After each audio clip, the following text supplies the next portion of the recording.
हर हर महादेव, जय शिव शंकर। प्यारे बच्चों, कैसे हो तुम? आज तुम्हारे भोलेनाथ जी तुम्हारे लिए एक दिव्य ऊर्जा से भरा हुआ अलौकिक संदेश लेकर आए हैं।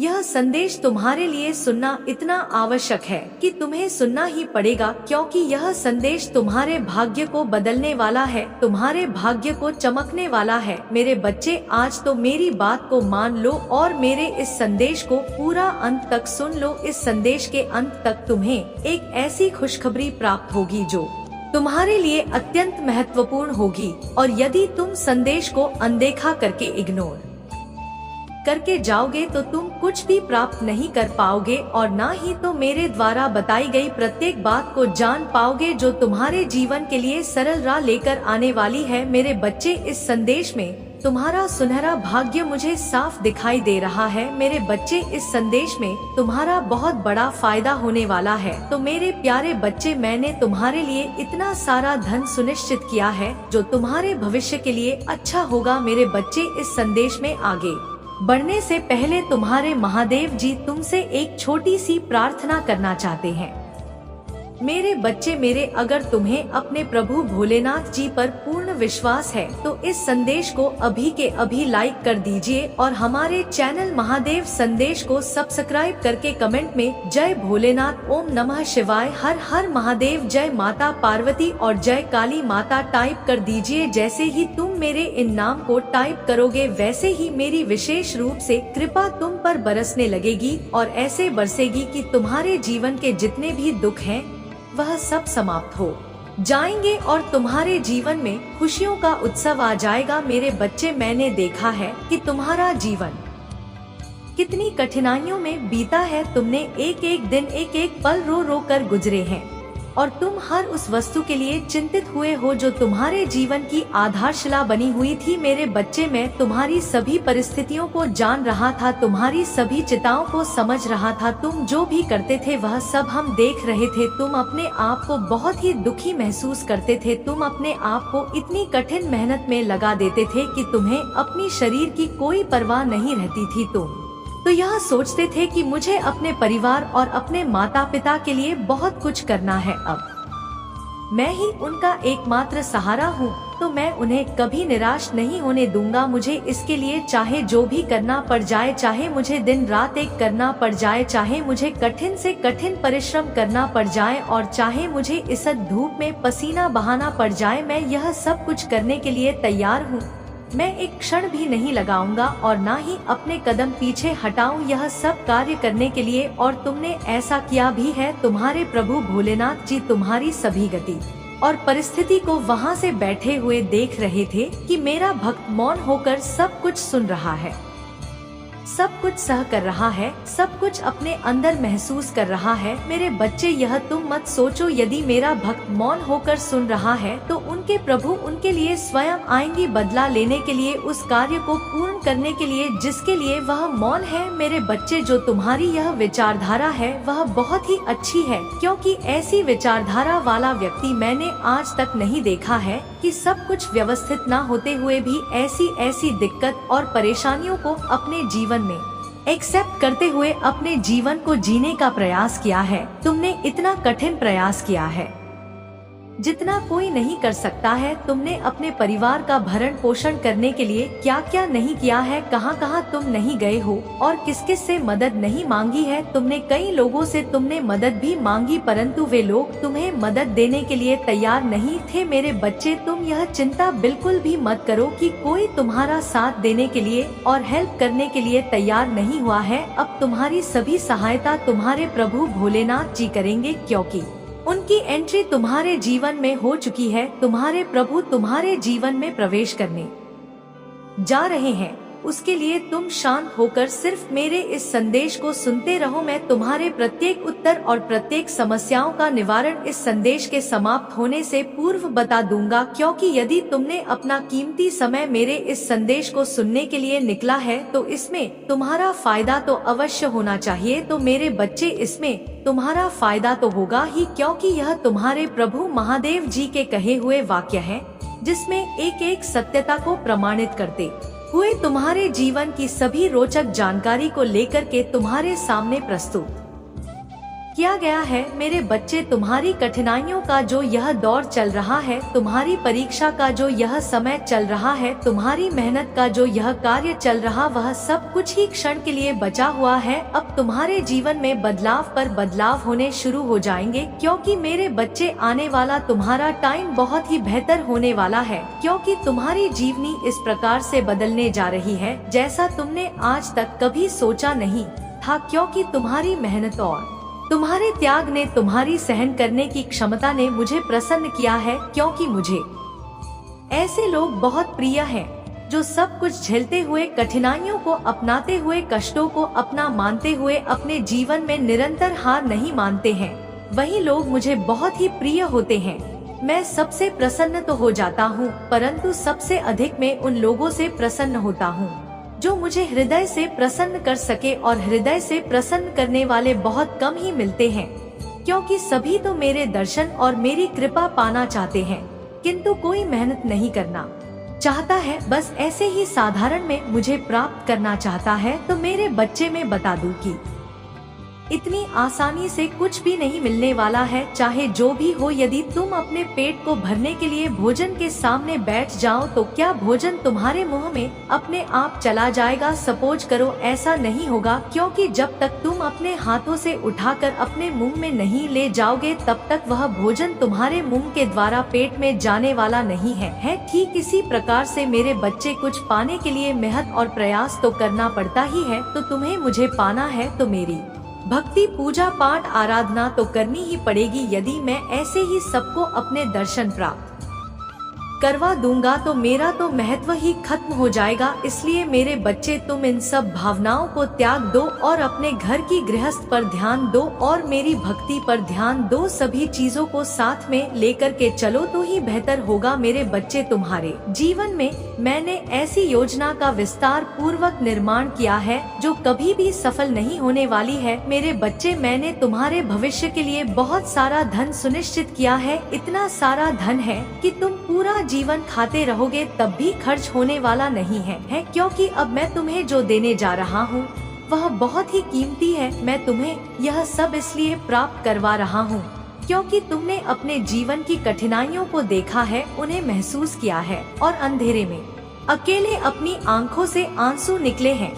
इसीलिए मैंने तुम्हारी सभी समस्याओं को जड़ से खत्म करना का निर्णय लिया है। आज से तुम्हारे सभी समस्याएं जड़ से समाप्त होगी। किसी प्रकार का कोई व्यवधान उत्पन्न हुए, मैंने इतना सारा धन तुम्हारे भविष्य के लिए तैयार कर दिया है। अब तुम्हें इसका उपयोग कैसे करना है वह तुम ही जान सकते हो। तुम्हें इसका दुरुपयोग नहीं करना है, क्योंकि मैं यह जो तुम्हें प्राप्त करवा रहा हूँ उसका तुम सिर्फ अपने भले के लिए और अच्छे कामों के लिए प्रयोग करना। यदि तुम इस धन को इधर उधर व्यर्थ में खर्च करने लगोगे तो यह धन बहुत शीघ्र खर्च हो जाएगा और फिर तुम्हारे दिन उसी प्रकार से आ जाएंगे जिस प्रकार से तुम आज जी रहे हो। तो मैं यह चाहता हूँ कि तुम कभी भी दुख तकलीफ ना देखो, तुम्हारा जीवन खुशियों से हमेशा भरा रहे, तुम्हारे घर में सुख का माहौल बना रहे। तो मेरे बच्चे, यह धन जो मैंने तुम्हारे लिए सुनिश्चित किया है वह सिर्फ तुम्हारा है, इस पर सिर्फ तुम्हारा ही अधिकार है। मेरे बच्चे, अब तुम अपने कार्य को इस प्रकार से पूर्ण करोगे, इतनी रफ्तार तुम्हारे कार्य होगी जितनी तुमने कभी सोची ही नहीं होगी। तुम्हारे सभी कार्य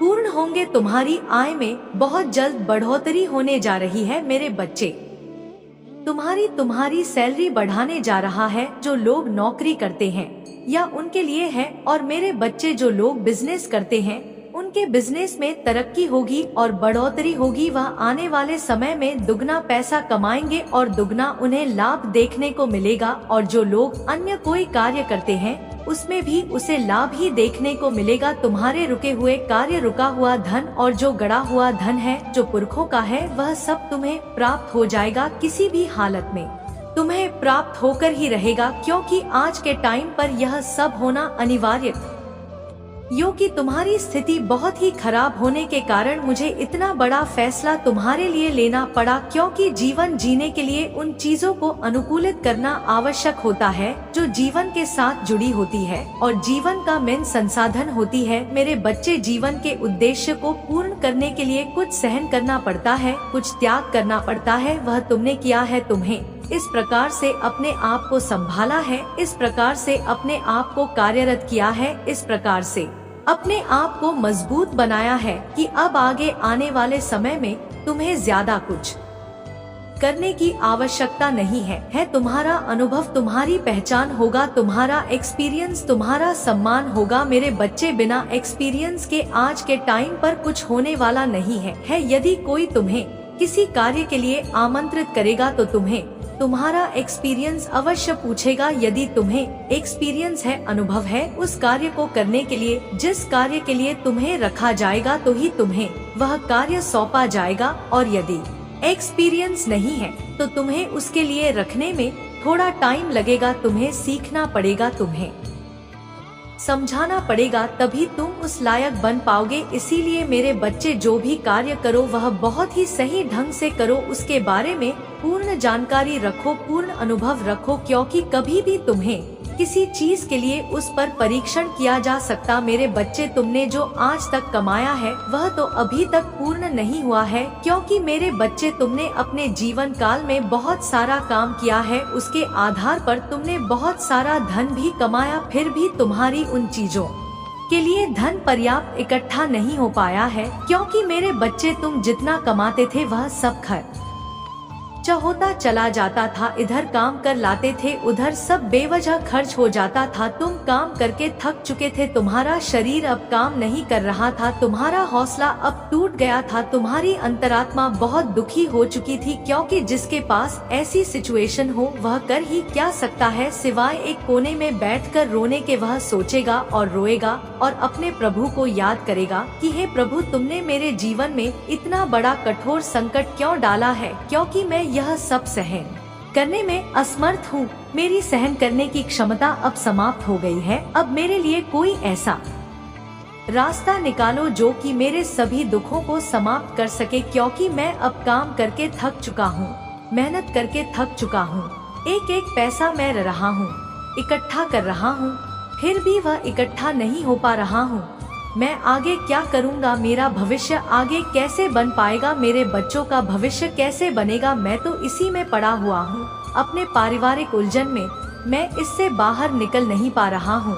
तो मेरे प्रभु, मुझे रास्ता दिखाओ, मेरा मार्ग प्रशस्त करो, मेरी बुद्धि को नियंत्रित करो। मैं बहुत ही भ्रमित हूँ, मेरा मन अशांत है, मेरी प्यास अनंत हो गई है, बढ़ती ही जा रही है। मेरे प्रभु, मुझ पर कृपा करो और बहुत बड़ा एहसान करो। ऐसा करके अपने मन में शांति लाता है, उसे शांति मिलती है, फिर जाकर उसे कहीं चैन की नींद आती है। तो यह सब तुम ना करो मेरे बच्चे, तुम मेरी बात को मानो, मेरे अनुसार कार्य करो, तभी तुम सर्व कार्य में संपन्न हो पाओगे। मेरे बच्चे, तुम्हारे महादेव जी ने जो तुम्हारे लिए यह धन तैयार किया है वह धन तुम्हारे लिए बहुत ही आवश्यक है। तुम्हारे प्रभु ने सिर्फ तुम्हारे लिए ही यह सब सुनिश्चित किया है, अन्यथा बहुत सारे लोग इस संसार में हैं, किसी के लिए तुम्हारी प्रभु ने इतना सारा धन देने का निर्णय नहीं लिया है। इकलौते तुम ही हो जो तुम्हारे प्रभु तुम्हारे लिए चलकर यह सब सुविधा व्यवस्थित कर रहे हैं।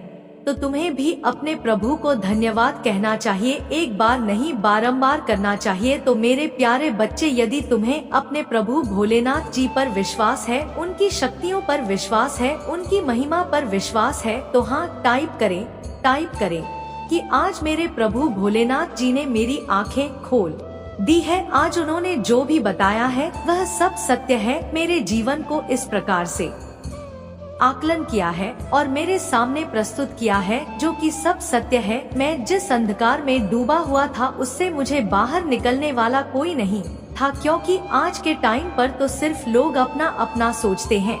एक मेरे प्रभु ही है जो मेरे लिए इतना सब किया है, इतना बड़ा एहसान मुझ पर किया है। मैं अपने प्रभु का यह एहसान कैसे चुकाऊंगा? उनकी इस दयालुता का कैसे मैं हिसाब दे पाऊंगा? मेरे प्रभु करुणामय है, उनकी करुणा का तो बखान किया नहीं जा सकता। सता है जितना इस समुद्र में पानी है, उतना मेरे प्रभु भोलेनाथ की करुणा है, जो समुद्र की तरह अपने भक्तों के जीवन में बहती रहती है और कभी भी कम नहीं होती है। ऐसे हैं मेरे प्रभु भोलेनाथ, जो मुझे आज मेरे धन संबंधित मेरी आर्थिक स्थिति के बारे में बताया और आर्थिक स्थिति को सुधारने का जो मार्ग मुझे प्रशस्त किया है, वह मार्ग मेरे लिए बहुत ही अच्छा है। मैं बार बार अपने प्रभु महादेव जी का वंदन और अभिनंदन करता हूँ।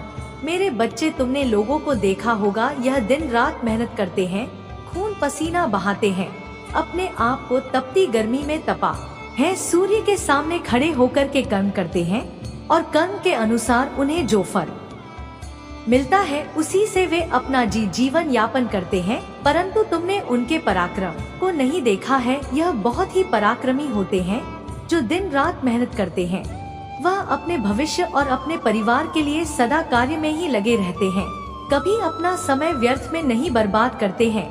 तुम्हें भी ऐसा करना चाहिए। अपने कभी भी व्यर्थ में समय को नष्ट नहीं करना चाहिए। अपने आप को, अपने जीवन को सही रास्ते पर ले जाना चाहिए। किसी की बातों का बेवजह मतलब नहीं निकलना चाहिए। जो तुम्हारे लिए सत्य है वही करना चाहिए। कोई कुछ भी कहता है तो कहने दो, तुम्हें सिर्फ अपने काम से मतलब रखना चाहिए। लोगों का मुंह है, उसे तो रोका नहीं जा सकता। अगर तुम उनकी बातों को अपने दिल से लगाओगे और उसे पर विचार करोगे तो तुम विचार ही करते रहोगे और अपने दिल पर सोच सोच कर अपने आप को बहुत परेशान करोगे, क्योंकि बेवजह की बातों से कोई मतलब नहीं निकलने वाला है। मेरा कहने का तात्पर्य है, तुम्हें सिर्फ अपने अनुसार कार्य करना चाहिए, अपने प्रभु भोलेनाथ के अनुसार कार्य करना चाहिए, ना कि किसी ऐसे व्यक्ति के अनुसार चलना चाहिए जो तुम्हारा अधिक चाहता है और तुम्हारी बर्बादी का वह नजारा देखना चाहता है, जिसे देखकर उसे बहुत प्रसन्नता होगी। उसी क्षण के प्रति आशा कर रहा है, इस समय का इंतजार कर रहा है कि वह समय बहुत ही जल्द आए जब तुम्हारे पास ऐसी सुविधा ना रहे जो आज तुम्हारे पास उपलब्ध है। तुम्हारे उन सभी उपलब्धियां को वह नाकाम करने का विचार अपने मन में लता रहता है। तुम्हारी उसे वस्तु की जानकारी निकलता रहता है जो तुम्हारे लिए अहम भूमिका निभाती है, जो तुम्हारे लिए परम आवश्यक है। ऐसी उन वस्तुओं को वह अपने अधीन में करना चाहता है, अपनी और आकर्षित करना चाहता है। इसी वजह से वह तुम्हारे आगे पीछे लगा रहता है और तुम्हारे हर कार्यों में हस्ताक्षर करता रहता है, परंतु तुम इन सब बातों को जान नहीं पाते हो, क्योंकि तुम मेरे प्रिय बच्चे अभी इस संसार के बारे में पूर्ण रूप से जान नहीं पाए हो। इसीलिए तुम अभी हर इंसान को अपना समझ लेते हो। और मेरे बच्चे, यह कलयुग है। इस कलयुग में सभी अपने अपने स्वार्थ पर निर्भर होते हैं।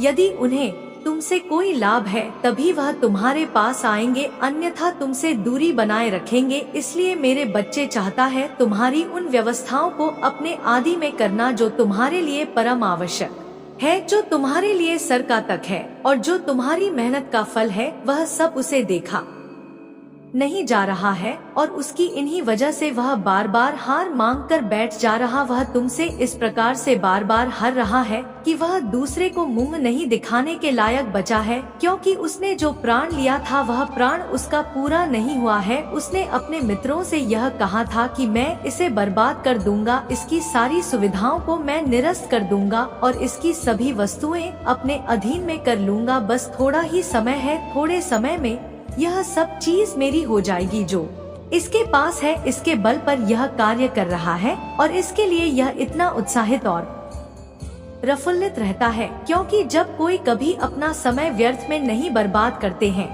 तुम्हें भी ऐसा करना चाहिए। अपने कभी भी व्यर्थ में समय को नष्ट नहीं करना चाहिए। अपने आप को, अपने जीवन को सही रास्ते पर ले जाना चाहिए। किसी की बातों का बेवजह मतलब नहीं निकलना चाहिए। जो तुम्हारे लिए सत्य है, अपने उत्साह और अपनी माँ में मस्त रहता है, तो दूसरे वे लोग यह सोचते हैं कि इसके पास ऐसी क्या चीज है जो यह इतनी मस्ती में मस्त है, किसी पर ध्यान नहीं दे रहा है, अपने ही कार्य में, अपने ही रास्ते पर मस्त रहता है। इस प्रकार की बातें उसके मन में सदैव आती रहती है, परंतु वह यह नहीं जानता है कि जब कोई व्यक्ति शांत होता है तो समझ जाओ कि वह कुछ अद्भुत करने वाला है, कुछ विचित्र करने वाला है। इसलिए मेरे बच्चे, तुम अद्भुत ही कर रहे हो, क्योंकि तुम्हारा जो सात स्वभाव है वह सभी के हृदय को छू लेने वाला है और सभी के मन को भा लेने वाला है। तुम अपने इसी स्वभाव की वजह से आज जाने जाते हो। लोग तुमसे बातचीत करते हैं, तुम्हारे पास आकर बैठते हैं और तुम्हारे व्यवहार को सभी लोग पसंद करते हैं। जब तुम वहाँ पर उपस्थित नहीं होते हो तो लोग आकर के तुमसे पूछते हैं कि आज वह व्यक्ति क्यों नहीं आया। तुम्हारी प्रतीक्षा करते हैं, तुम्हारा इंतजार करते हैं। यह तुम्हारा सही आचरण का प्रतीक है। तो मेरे बच्चे, आज के बाद तुमने जो जो कार्य किए हैं वह सब तुम्हारे जीवन के अनुसार सार्थक सिद्ध हुए हैं, क्योंकि व्यवस्थाएं सभी के लिए अनुकूल होती है, परंतु परिस्थितियों प्रतिकूल आवश्यक हो जाती है। परिस्थितियों के अनुकूल होते ही तुम्हारे जीवन में एक उथल पुथल मचाने लगते हैं, एक ऐसी उथल पुथल जो शांत होने का नाम नहीं लेती है। तुम उसके लिए प्रयास करते हो, उसे शांत करने का रास्ता ढूंढते हो, फिर भी वह शांत नहीं होती है, क्योंकि वह तुम्हारे बस में और आदि में नहीं होती है। अगर तुम्हारे बस में हो तो तुम उसे रोकने में सक्षम हो जाओ। यही तुम्हारी सबसे बड़ी भूल होती है, जो तुम उसे अपने अनुसार चलने का प्रयास करते हो। तुम्हारी जब भी व्यवस्थाएं बिगड़ जाए, तुम्हें ऐसा लगे कि यह मेरी व्यवस्थाएं अब मेरे बस में नहीं है कि मैं इसे अपने नियंत्रण में कर सकूं, तब तुम्हें अपने प्रभु भोलेनाथ जी का स्मरण करना चाहिए और उन्हें अपनी सभी समस्याओं का वृतांत बताना चाहिए। जब तुम अपने प्रभु को यह सब बातें बताओगे तो तुम्हारे प्रभु स्वयं तुम्हारी व्यवस्थाओं को सुनिश्चित करने का कार्य करेंगे। परंतु जब तुम उनके भरोसे पर रहोगे, तब भरोसा है तो अन्यथा कोई भी कार्य तुम्हारा नहीं बनने वाला है। पवन विश्वास रखने वाले लोग कभी भी अपने जीवन में निराश नहीं होते हैं। जो अपने प्रभाव भोलेनाथ पर विश्वास रखते हैं, उनके जीवन में ना तो कोई दुख होता है और ना ही कोई तकलीफ और ना ही किसी वस्तु की कमी होती है। उनके सभी भंडार भरे होते हैं, क्योंकि प्रभु का दूसरा नाम भोले भंडारी भी है, जो सभी के भंडार को भरने का कार्य करते हैं। जब किसी के पास किसी वस्तु की कमी महसूस होती है तो वह प्रभु भोलेनाथ का स्मरण करता है और फिर देखता है कि उसके भंडार में सब कुछ उपस्थित होता है, जिसकी वह कामना लेकर प्रभु भोलेनाथ के पास जाता है। तो मेरे बच्चे, तुम्हें अपने महादेव जी की बातों पर यदि थोड़ा भी विश्वास लग रहा है तो हाँ, टाइप कर दीजिए कि मेरे प्रभु भोलेनाथ जी जो कह रहे हैं वह सब सत्य है। वह सब मेरे जीवन का एक एक सटीक सत्य है, इसमें एक भी बात सत्य नहीं है, क्योंकि प्रभु भोलेनाथ जी ने मेरे जीवन को इस प्रकार से संभलने का काम किया है जैसा कि कोई नहीं कर सकता है। मेरे प्रभु दयाल है, मैं उनकी दया की सराहना करता हूँ और उनकी छवि को अपने हृदय में बसाकर पूरे जीवन प्रयत्न उनकी पूजा आराधना करना चाहता हूँ। मेरे प्रभु, मेरे हृदय में बस जाओ और मेरी भक्ति को स्वीकार करो। मैं तुम्हारे शरण में आना चाहता हूँ। मैं बहुत कुछ कर लिया है, बहुत पाप दुराचार अभद्रता कर ली है, परंतु अब मुझे अपने प्रभु के शरण में आना है, क्योंकि मेरी इन सब चीजों से तृप्ति हो गई है। मैं तृप्त हो गया हूँ। यह सब करने से अब सिर्फ मेरी शांति हो सकती है, तो प्रभु के चरणों से ही हो सकती है। मैं प्रभु के चरणों में अपना स्थान लेना चाहता हूँ। मेरे दयालु प्रभु, मेरे परमपिता महादेव जी, मुझे अपने चरणों में आज जगह देने की कृपा करें। मैं आपका आभार जीवन भर प्रकट करता रहूंगा। हे दया निधान, हे करुणा निधान, हे भोले भंडारी, मेरी इस प्रार्थना को स्वीकार करो। हे माता रानी, हे माता पार्वती, अपने पुत्र की इस विनती को बहुत जल्द स्वीकार करो और मुझे इस पाप रहित संसार से मुक्त करो। मुझे भवसागर का मार्ग दिखाओ। मैं उसे भवसागर पार मार्ग पर चलना चाहता हूँ, जिससे मुझे भवसागर की प्राप्ति हो सके। मेरे बच्चे, इन सब बातों को यदि तुम मुझे प्रकट कर रहे हो तो मैं इसके लिए तुम्हारे जीवन में अपनी प्रक्रिया अवश्य व्यक्त करूंगा। मेरे बच्चे, तुमने मुझ पर इतना बड़ा भरोसा किया है, तो मेरा भी कर्तव्य बनता है कि तुम्हारे जीवन की सभी उचित और अनुचित सभी समस्याओं का निवारण किया जाए, क्योंकि मेरे बच्चे, आज के समय में इतनी भागदौड़ है कि किसी के पास इतना टाइम नहीं है कि अपने प्रभु के लिए थोड़ा समय निकालकर भजन कीर्तन कर ले। बस वे तो अपनी मस्ती में मस्त रहते हैं, पूरा दिन काम में व्यस्त रहेंगे, शाम को आएंगे और सो जाएंगे। मेरे बच्चे, इस प्रकार का जीवन बहुत ही निर्दयता पूर्ण जीवन होता है। बाद में तुम्हें बहुत सारी आत्माएं भोगनी पड़ सकती है, क्योंकि मेरे बच्चे, ऐसे कलयुग में यदि तुम प्रभु की भक्ति और भजन नहीं करोगे तो तुम्हारा कल्याण नहीं होने वाला है। इसलिए मेरे बच्चे, आज तुम्हारे प्रभु ने तुम्हारे लिए इतनी व्यवस्थाओं का निर्माण किया है, इतनी व्यवस्थाएं तुम्हारे लिए प्रस्तुत की है, उसका तुम्हें आभार प्रकट करना चाहिए और अपने जीवन को साकार रूप से चलने का फैसला लेना चाहिए। मेरे बच्चे, मैं तुम्हारे भविष्य के लिए जो धन चुना है वह तुम्हारा ही है, पर सिर्फ तुम्हारा ही अधिकार है। तुम उसे अपने आदि में करके अपने अनुसार उसका उपयोग करना, कभी भी उसे पर अहंकार ना करना, कभी भी उसे पर कोई प्रतिक्रिया अपनी ऐसी व्यक्त ना करना जो कि निंदनीय हो, क्योंकि यह तुम्हारे प्रभु का दिया हुआ सौगात है। इसे बहुत ही संभाल कर रखना और बहुत ही कार्य पूर्वक इस पर कार्य करना। यदि तुम इसका अनुचित उपयोग करते हो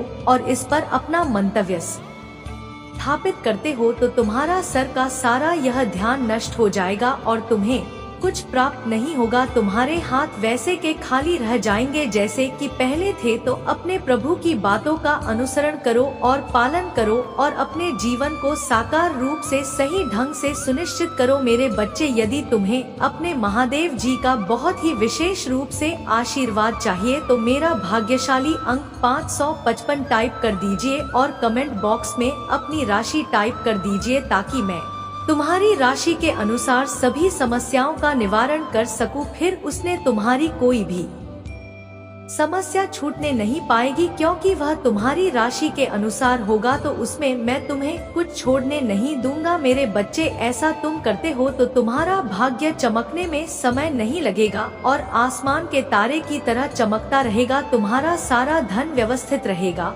और तुम्हारी सभी दोस्त हैं सुचारू रूप से चलेंगे। यदि तुम अपने प्रभु महादेव जी की बात का पालन और अनुसरण करते हो तो, क्योंकि तुम्हारे प्रभु बार बार तुम्हारे पास समझने के लिए नहीं आएंगे, क्योंकि मेरे पास बहुत सारे ऐसे कार्य हैं जिनकी मैं देखभाल और लंबे समय तक करता रहता हूँ। पूरे संसार का भरण पोषण और भ्रमण करना होता है। इसलिए मेरे बच्चे, जो मैं यह कीमती समय तुम्हारे लिए निकल कर लेकर के आया हूँ उसका अपने जीवन में अनुसरण करो और उसी के अनुसार अपने जीवन को चलाने का प्रयत्न करो। जब तुम मेरे अनुसार अपने जीवन को चलाओगे तो तुम्हारे जीवन की समस्त बाधाएं तुमसे दूर भागती चले जाएंगी और तुम्हारा जीवन में खुशियों का आगमन होता ही होता चला जाएगा। तुम्हारा जीवन सदैव खुशियों भरा रहेगा और तुम्हारे सभी कार्य और पदोन्नति में तुम्हारी बढ़ोतरी होती चली जाएगी। यह तुम्हारे प्रभु भोलेनाथ जी का वादा है और वचन भी है। तुम इस मिथ्या मत समझना और ना ही यह मिथ्या हो सकता है कि प्रभु भोलेनाथ जी के भजन कभी मिथ्या हो ही नहीं सकते हैं। मेरे बच्चे, तुम्हारी बातें कुछ लोगों को अच्छी नहीं लगते हैं, क्योंकि तुम्हारी बातों में एक ऐसी सच्चाई होती है जो कि सत्यता को प्रमाणित करती है, एक ऐसी सत्यता को प्रमाणित करती है जो कि सबके बस की बात नहीं है। तुम जो कहते हो वह सत्य कहते हो और जो कहते हो वह मुंह पर करते हो, किसी के पीठ पीछे नहीं रहते हो। यही तुम्हारी सबसे बड़ी महानता है कि जब तुम्हें कोई बात करनी होती है तो सीधा तुम जवाब उसी के सामने दे देते हो, चाहे उसे बुरा लगे चाहे उसे भला लगे। यही तुम्हारी बात सबसे अच्छी है और यही तुम्हारी बात उन लोगों को पूरी लगती है जो या नहीं चाहते हैं कि तुम ऐसी बातें अपने मुंह से निकालो, क्योंकि वह तो तुमसे नीचे हैं, वह तुमसे ऊपर अभी तक हो नहीं पाए हैं। इसीलिए वह तुम्हारे लिए ऐसी बातें सोचते रहते हैं। तुम बुराई का वह शब्द तुम्हारे लिए प्रकट करते हैं जो कि तुम्हारे लिए निंदनीय साबित हो। कभी भी वह तुम्हारे बारे में प्रशंसा नहीं करेंगे और ना ही तुम्हारे बारे में कोई ऐसी बात करेंगे कि जिससे तुम्हारी तरक्की और बधाई हो सके। तो वासुदेव ऐसी ही बातें करेंगे जिससे तुम्हें नीचा देखने को मिले। परंतु मेरे बच्चे, तुम सब इन बातों को छोड़ दो और अपने अनुसार अपनी सभी भावनाओं को अपने ही अंदर दबा कर रखो, किसी के सामने प्रकट मत करो। जब तुम अपनी भावनाओं को दूसरों के सामने प्रकट करते हो तो उसमें कुछ लोग तुम्हारी हंसी उड़ाते हैं कि यह देखो कैसी बातें कर रहा है, इसके पास इन सब चीजों की जरूरत है, इसके पास इन सब चीजों की कमियां हैं। वह ऐसी बातें सभी लोगों में बतलाता रहता है। परंतु मेरे बच्चे, जब तुम अपनी भावनाओं को अपने भीतर रखोगे, समय के अनुसार उसका सही उपयोग करोगे और सही जगह बातचीत करोगे, तभी तुम्हारा उसका निर्णय निकल पाएगा और इधर उधर की बात को खाने से कोई मतलब नहीं निकलने वाला है, उसमें तुम्हारी बुराई ही होगी। लोग तुम पर हंसेंगे, तुम्हारा मजाक बनाएंगे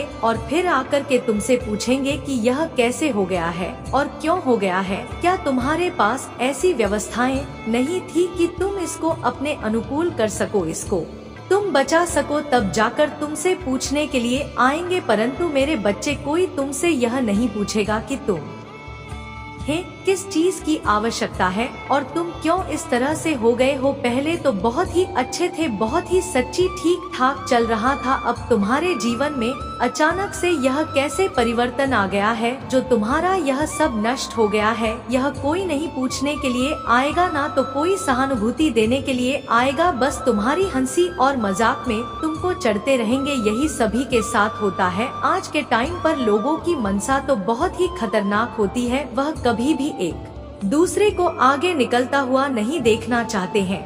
मेरे बच्चे, जब तुम्हारे पास इतना धन हो जाएगा, जब लोगों को पता चलेगा कि तुम्हारे पास इतना पैसा आ गया है, तब उनके मन में खलबली मच जाएगी कि यह पैसा उनके पास कैसे आ गया है। वह उसकी जानकारी निकालना लगेंगे, परंतु जानकारी निकाल नहीं पाएंगे, क्योंकि यह तो तुम्हारे प्रभु महादेव जी का दिया हुआ सारा धन है। उन्होंने ही तुम्हारे लिए यह सब तैयार किया है। जो प्रभु महादेव जी का होता है उसे कोई जान नहीं पता है, शिवाय वही जानेगा जिसको वह प्राप्त होगा। तो मेरे बच्चे, उनको अपनी तैयारी करने दो और तुम अपनी तैयारी करो। तुम्हारी तैयारी बहुत ही जोरदार होनी चाहिए, उसमें कोई कमी नहीं होनी चाहिए, क्योंकि तुम प्रभु भोलेनाथ के भक्त हो। तुम्हारे अंदर कोई कमी होनी ही ना चाहिए। मेरे बच्चे, अगर तुम्हें अपनी महादेव जी की, अपने प्रभु भोलेनाथ जी की बातें समझ में आई हो तो इस वीडियो को 5 लोगों में शेयर कर दीजिए, ताकि मेरे और जितने भी भक्त हैं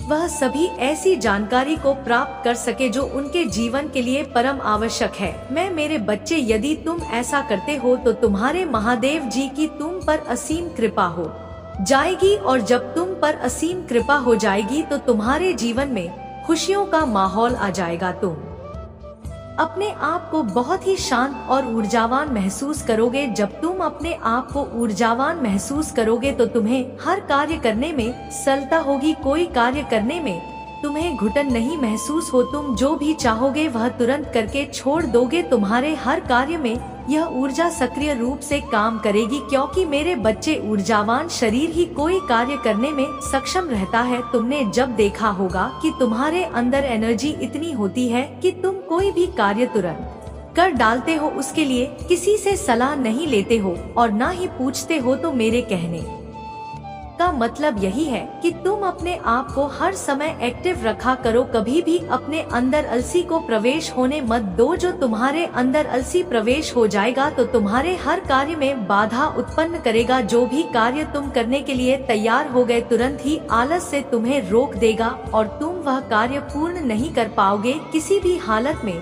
तो मैं जो कह रहा हूँ, मेरी बात को ध्यान में लेते हुए अपने कार्य को सक्रिय रूप से करने का निर्णय लो। मेरे बच्चे, ऐसी स्थिति में तुम्हें अपने आप को बहुत ही सुचारू रूप से प्रस्तुत करना चाहिए, क्योंकि यदि तुम बिना सोचे समझे अपने आप को मैदान में निकाल दोगे तो तुम्हारा नुकसान तो होगा ही, उसके साथ साथ तुम अपनी उन चीजों को अपने से दूर कर लो जो तुम्हारे जीवन के लिए अति आवश्यक है। मेरे बच्चे, मैं प्रत्येक संदेश में तुम्हें यही समझता हूँ।